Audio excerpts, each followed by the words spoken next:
एक जंगल में नन्हा खरगोश रहता था। वो रोज फूल चुनता और खेलता रहता था।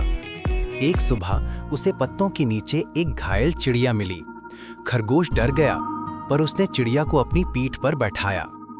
वो उसे जंगल के तालाब के पास ले गया। उसने चिड़िया की प्यास बुझाई। धीरे धीरे चिड़िया ठीक होने लगी। खरगोश रोज उसके लिए खाना लाता।